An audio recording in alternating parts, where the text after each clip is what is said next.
Next part शुरू होता है बच्चों। लास्ट टाइम हमने हृदय परिवर्तन के फर्स्ट पार्ट में हम आए थे। अभी हमारा हृदय परिवर्तन की बातें देखो। मैंने कहा था यहाँ पे कि हम हृदय परिवर्तन से स्टार्ट करेंगे,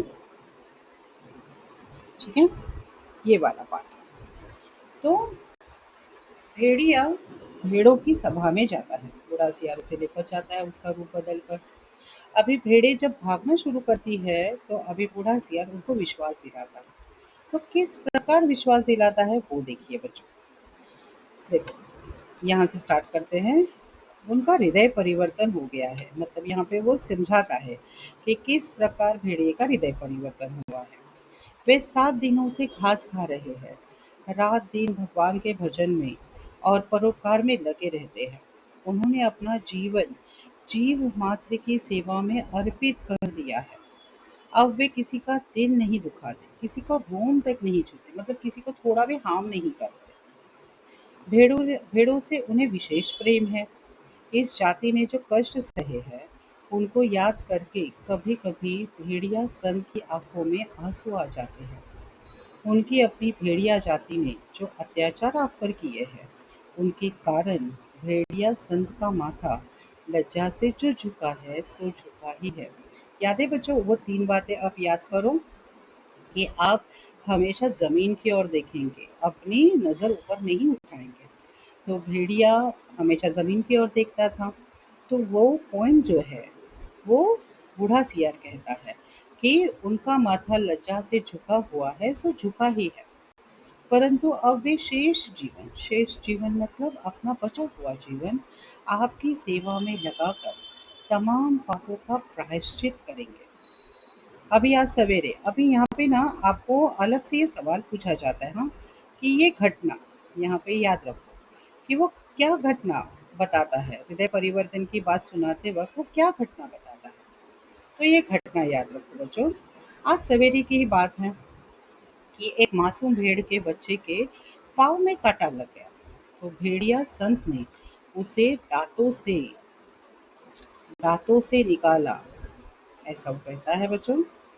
पर जब वह बेचारा कष्ट से चल बसा तो भेड़िया संत ने सम्मान पूर्वक उसकी अंत्येष्टि क्रिया मतलब जो अंतिम क्रिया होती है ना, वो क्रिया की।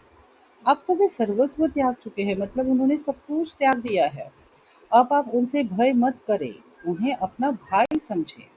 सब मिलकर बोलो संत भेड़िए की जय। लेकिन बच्चों, बूढ़े सियार को अच्छे से पता था कि उसके कहने पर, सिर्फ कहने मात्र से भेड़ें नहीं मानेंगी। तो अभी वो अपना दूसरा हथियार निकालता है। लेकिन वो हथियार निकालने से पहले अभी जाहिर सी बात है, भेड़िया चुनाव में खड़ा था। तो अगर जो व्यक्ति चुनाव में खड़ा है वही नहीं बोलेगा, तो फिर जनता को थोड़ा सा संदेह होगा, शक होगा। बराबर है। और यहाँ पे भेड़िया तो कुछ बोल ही नहीं रहा था। उसके उसके उपलक्ष्य में या फिर उसके एवज में कौन बोल रहा था बच्चों? बूढ़ा सियार, है कि नहीं? तो अभी जाहिर सी बात है, भेड़ों के दिमाग में ये सवाल तो आएगा, अरे भेड़िया कुछ बोल क्यों नहीं रहा है? तो ये सवाल आने से पहले ही अभी सियार इस बात की कुछ मतलब ये बात वो समझाता है कि वो क्यों नहीं बोल रहा है। देखो अभी, हाँ, भेड़िया जी अभी उसी तरह गर्दन गर्दन डाले विनय की मूर्ति बने बैठे थे।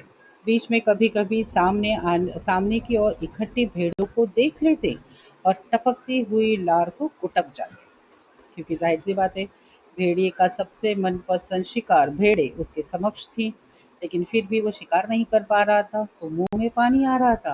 लेकिन क्या करे, दिखा नहीं सकता ना।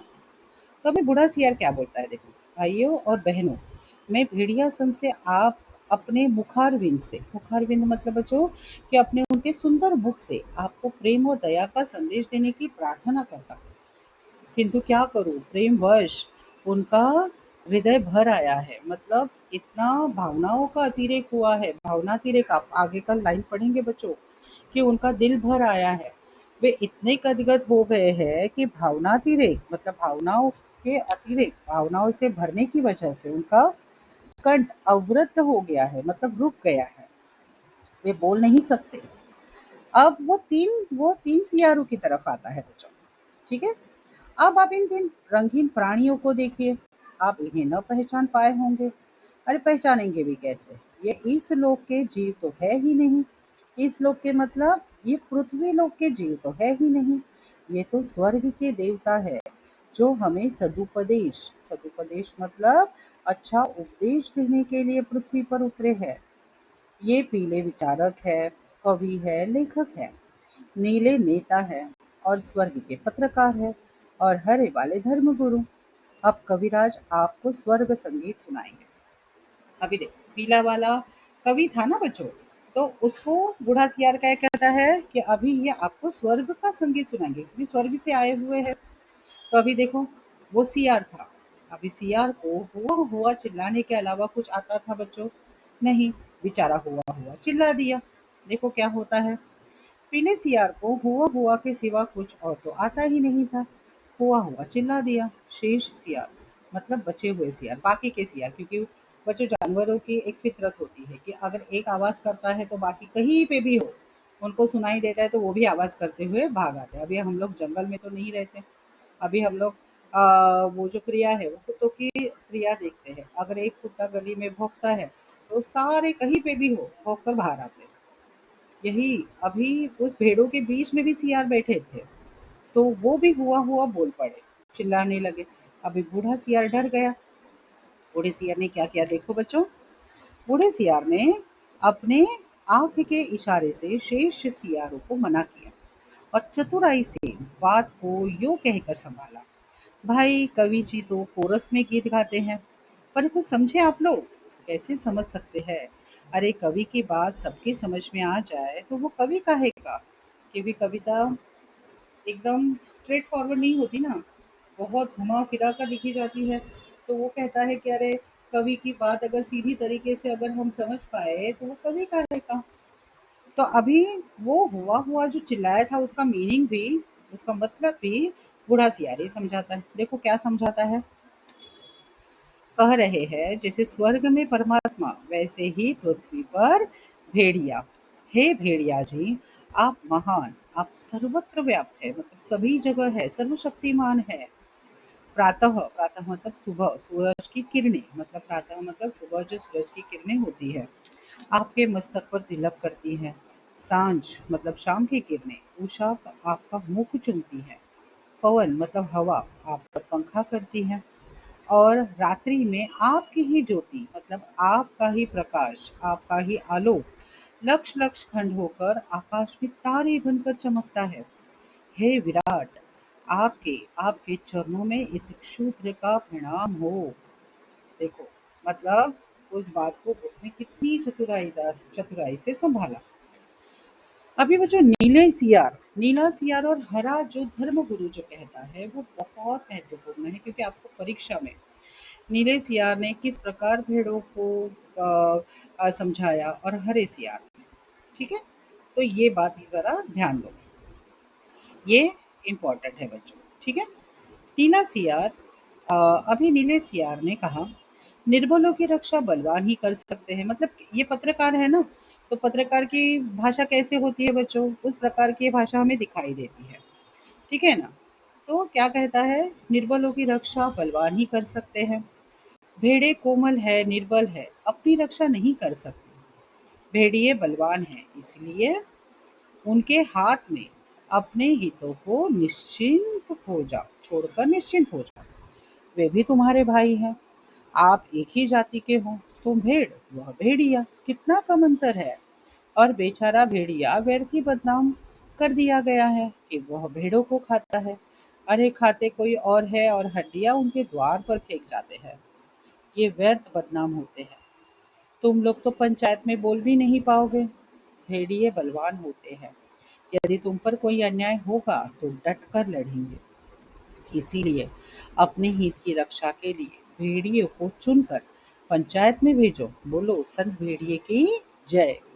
अब ये भेड़ों पर इसका परिणाम धीरे धीरे क्यों होने लगता है पता है बच्चों? क्योंकि बूढ़े सियार ने इन 3 सियारों का परिचय क्या दिया था? कि ये स्वर्ग के देवता है जो सदुपदेश देने आए हैं। तो जाहिर सी बात है भेड़ों को ये सदुपदेश लगता है। अभी उसमें हरा जो धर्मगुरु था, हरा सियार जो धर्मगुरु के रूप में आया था, वो क्या उपदेश देता है देखो। फिर हरे रंग के धर्मगुरु ने उपदेश दिया कि जो यहाँ त्याग करेगा वह उस लोक में पाएगा, क्योंकि धर्मगुरु की भाषा इसी प्रकार की होती है बच्चों। वह जो यहाँ दुख भोगेगा वह वहाँ सुख पाएगा। जो यहाँ राजा बनाएगा वह वहाँ राजा बनेगा। जो यहाँ वोट देगा वो वहाँ वोट पाएगा। इसीलिए सब मिलकर भेड़िए को वोट दो। वे दानी है, परोपकारी है, संत है, ये याद रखो हाँ बच्चों। किस प्रकार उसको बोला गया है। मैं उनको प्रणाम करता हूँ, मतलब स्वयं स्वर्ग के जो देवता आए थे वो उन्हें प्रणाम कर रहे हैं। ठीक है। यह एक भेड़िए की कथा नहीं, यह सब भेड़ियों की कथा है। सब जगह इसी प्रकार प्रचार हो गया और भेड़ों को विश्वास हो गया कि भेड़िए से बड़ा उनका कोई हित चिंतक और हितरक्षक नहीं है। और जब पंचायत का चुनाव हुआ तो भेड़ों ने अपनी हित रक्षा के लिए भेड़िए को चुना। अर्थात यहाँ पे बूढ़े सियार ने जो योजना बनाई थी कि भेड़ों को पूरी तरह से अपनी बातों में लाएंगे, प्रभावशाली बातों में लाएंगे, वो पूरी तरह से सफल हो गया और भेड़ों ने भेड़िए को चुना। और चुनते ही बच्चों क्या हुआ देखो। और पंचायत में भेड़ों के हितों की रक्षा के लिए भेड़िए ने प्रतिनिधि बनकर गए।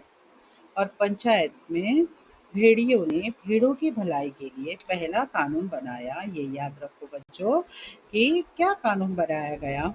तो हर भेड़िए को सवेरे नाश्ते के लिए भेड़ का एक मुलायम बच्चा दिया जाए। दोपहर के भोजन में एक पूरी भेड़ तथा शाम को स्वास्थ्य के ख्याल से कम खाना चाहिए, इसीलिए आधी भेड़ दी गई। मतलब बच्चों जिस प्रकार अभी भेड़ों ने जिस प्रकार कल्पना की थी कि इस प्रकार प्रजातंत्र की स्थापना होगी, हम ऐसा कानून बनाएंगे। लेकिन देखो ना बच्चों, प्रजातंत्र तो आया लेकिन उस प्रकार आ पाया जिस प्रकार भेड़ों ने कल्पना की थी, बिल्कुल नहीं आ पाया। उसी प्रकार बच्चों आज की वर्तमान जो राजनीतिक प्रणाली है उसमें हम जनता को समझाया गया है कि हमें भी हमारी बुद्धि का प्रयोग करना चाहिए। हम सब पढ़े लिखे हैं बच्चों, तो पढ़े लिखे होने के पश्चात भी आंखें मूंद कर किसी को भी मत देना, वोट देना ये उचित नहीं है। हमें भी जो भी अ, चुनाव में खड़ा है वो क्या उसने क्या कार्य किया है, वो क्या वादे कर रहा है, क्या प्रोमिसेस कर रहा है, उसकी तरफ हमें ध्यान नहीं देना है बच्चों। तो इससे पूर्व उसने जनता के लिए क्या किया है, किस प्रकार उसका एजुकेशन है, क्योंकि शिक्षा भी उतनी ही महत्वपूर्ण होती है बच्चों। ये सारी चीजें देखकर ही हमें चुनाव में उनको जिताना है या फिर उनको वोट देना है। तो ये एक छोटी सी बात को समझाने के लिए इस प्रतीकात्मक कहानी का निर्माण किया गया है। और मुझे लगता है हरिशंकर परसाई जी इसमें बहुत ही सफल हुए हैं। धन्यवाद।